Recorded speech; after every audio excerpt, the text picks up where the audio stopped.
Era mi primer viaje de negocios a Israel, un 6 de enero, Día de los Reyes Magos en España. Me hospedaba en Tel Aviv y estaba recorriendo la hermosa playa que llega a Haifa. En el puerto de esta ciudad había ya estado muchos años atrás, de crucero, con mi esposa Maite. En aquella ocasión, el atraque en Beirut nos lo prohibieron, pues en esta bellísima ciudad había revueltas callejeras que más tarde desembocaron en una cruel, larga e inútil guerra, como lo son todas. En ese momento, nada hacía presagiar que yo volvería a Israel años más tarde y varias veces.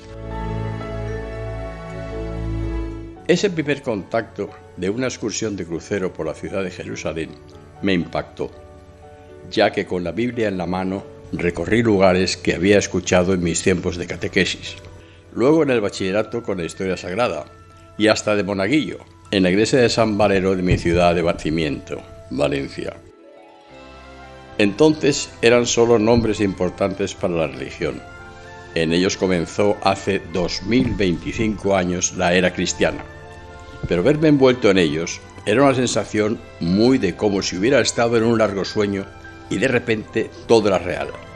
Había sucedido. Salomón, Jesús, Herodes, Pilatos, María, José, Belén y Nazaret. Todo estaba allí, y yo en medio de todo. Ahora, cuando escribo este texto, han pasado al menos 30 años. Yo he cambiado, lo que los años cambian a las personas, quizá con menos imaginación y más realismo, pero conservando los impactos emocionales que afortunadamente quedan en tu recuerdo.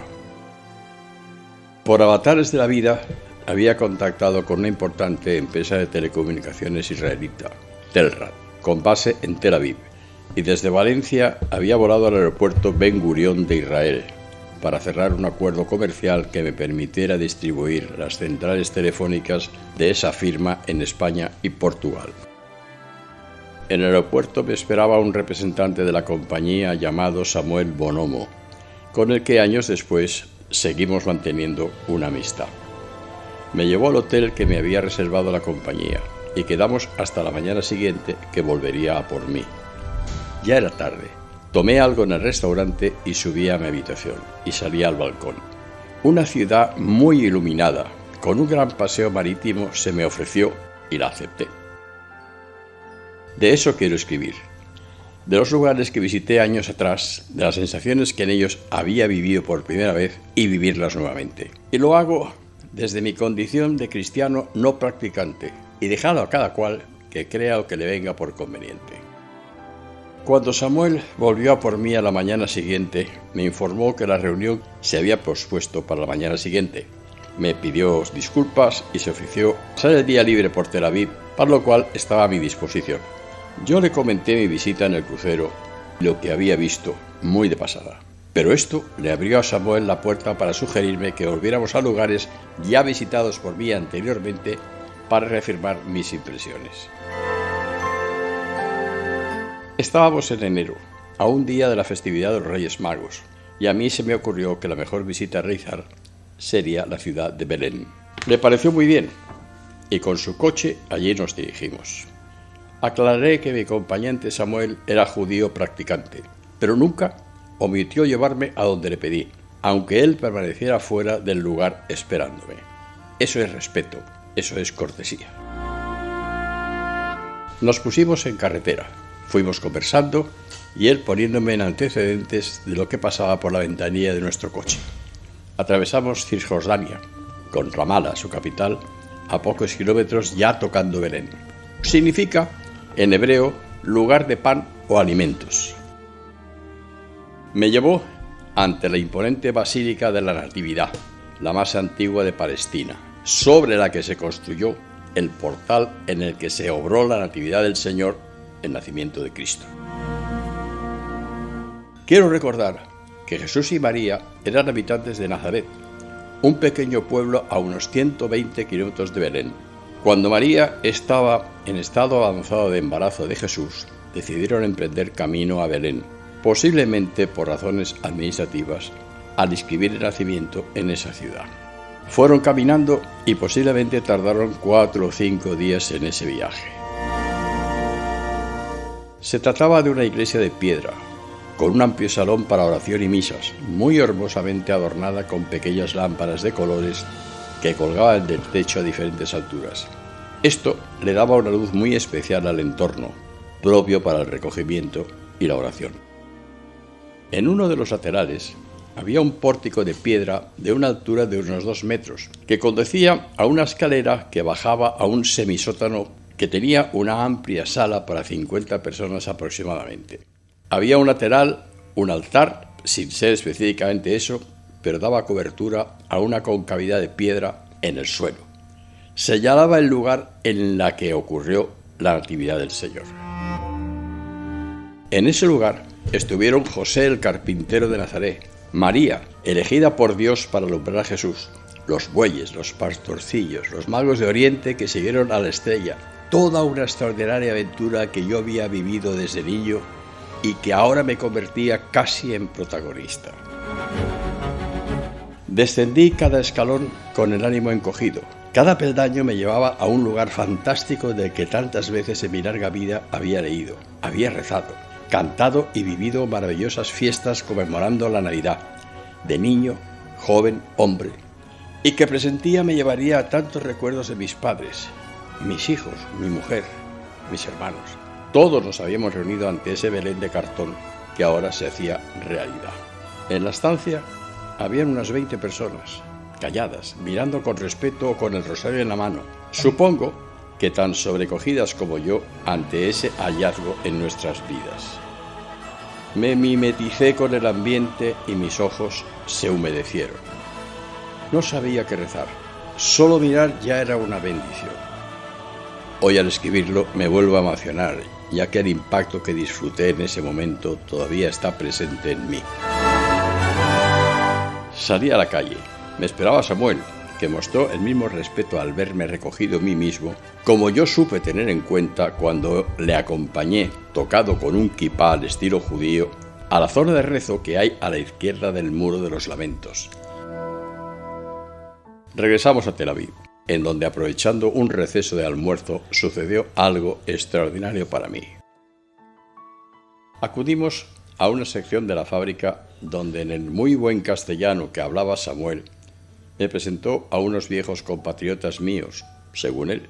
Eran descendientes de españoles, habitantes de ciudades como Granada, Córdoba o Valencia, que me dejaron muy sorprendido, porque se dirigieron a mí hablando en un castellano antiguo que se puede escuchar en algunas películas y que yo disfruto al leerlo en las novelas de Pérez Reverte, sobre el capitán Alatriste. Me dijeron vuesa merced, hablando de mí, y muchas expresiones que entendí me emocionaron por la forma y el arraigo de ellos a sus raíces españolas, que se mantenían desde hacía siglos en las familias de esos trabajadores que me presentó. Me hablaban en ladino, un lenguaje hebreo-español, que ellos hablaban entre sí en los muchos años que duró su estancia en España. Pero lo máximo fue que me propusieron llevarme a sus casas, donde alguno de ellos conservaba la llave de la casa que los suyos abandonaron al salir de España. No hubo ocasión, pero no olvidaré aquello. Hay otro momento impactante en mi ánimo que ocurrió un día. Con mi inseparable Samuel recorrí paso a paso la Vía Dolorosa, o Vía Crucis, que recoge las caídas de Cristo crucificado y que lleva hasta otras estaciones de penitencia. La mitad aproximadamente de las estaciones de penitencia transcurren por el barrio musulmán, el resto por el judío, pero usted no se dará cuenta de eso excepto por la vestimenta de sus habitantes. El respeto vuelve a ser el elemento unificador. Al final de la Vía Dolorosa, subiendo una suave cuesta, se encuentra la Basílica del Santo Sepulcro, donde se halla la losa en la que fue depositado el cuerpo de Cristo cuando María lo recogió de la cruz. Esta losa está a pocos pasos de un imponente altar a cuyos pies hay un edificio recubierto de plata que señala el monte Gólgota, donde se erigió la cruz. Solo está señalada la cruz de Jesús, aunque en grabados próximos representan las 3 cruces que se eligieron, con Dimas el ladrón arrepentido a su derecha y Gestas que no lo hizo. Aquí la afluencia de peregrinos era muy intensa. Hasta con guías aparecían por la vía, y la basílica que voy a destacar, los dos momentos que me emocionaron y trajeron a mi mente lo más intenso de la religión cuando te llega a lo más profundo. En la basílica vi por primera vez en mi vida católicos intensos, de los que arrodillados y con los brazos en cruz rezan ininterrumpidamente para sí o en voz alta. Podría decirse que están muy cerca del crucificado y viven su dolor como si esto les hiciera estar anímicamente en esa cruz. Haciendo una discreta cola, pude acceder a una habitación donde se hallaba la losa que antes cité. No debes tocarla, pero a 50 centímetros de ti se halla la más próxima conexión con Cristo. Su cuerpo estuvo ahí cuando los soldados romanos se la entregaron a su madre, María. Acababa de revelar otra historia que viví cuando estudiaba la Biblia. Fue enormemente emocionante. No puedo situar cronológicamente por orden los lugares que visité, unos enormemente bíblicos, otros mencionados en la Biblia por episodios que seguro habrán escuchado alguna vez. Recorrí por carretera el bíblico desierto del Sinaí, en donde, después de 7 días de espera, ardieron las zarzas y Dios confió a Moisés las Santas Escrituras. Llegué hasta el Mar Muerto, el más bajo sobre el nivel del mar de todo el mundo. Allí hay hoy unas magníficas instalaciones balnearias donde acuden de todas partes a bañarse en sus aguas de una alta concentración de sal y minerales y cubrirse con sus barros cargados de propiedades beneficiosas para la piel. Estuve en la explanada del Muro de los Lamentos, último remanente del segundo templo de Salomón, destruido por los romanos en el siglo 70 después de Cristo. Sus enormes piedras están repletas en sus juntas de millones de papelillos reenrollados por los creyentes con mensajes a Dios. Es una explanada muy grande y con 2 accesos al muro, uno reservado a las mujeres y otro reservado a los hombres. Ellas acuden cubiertas con velo y los hombres tocados del kipá judío. Yo utilicé uno de ellos y acompañé a Samuel a visitar la Torá, que comprende los fundamentos del judaísmo. En Haifa, lugar medieval y encantador, con callejuelas de casas de piedra con blasones en sus puertas con dibujos cabalísticos y zodiacales, en su puerto fui invitado a cenar una noche por un alto cargo de Telrad y su esposa. Este era polaco y hablaba inglés, idioma del que carezco base alguna para conversar, pero su esposa hablaba muy bien ladino y pudimos conversar los 3 amablemente.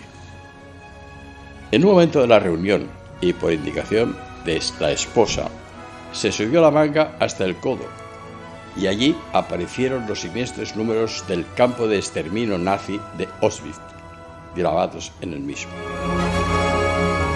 Me impactó mucho. Eso yo lo había visto ya en películas sobre la Segunda Guerra Mundial, y de ahí de repente lo tenía a mi vista. La señora me informó que él había sido hecho prisionero en el gueto de Varsovia, de niño, y que lo salvaron de este campo el ejército ruso.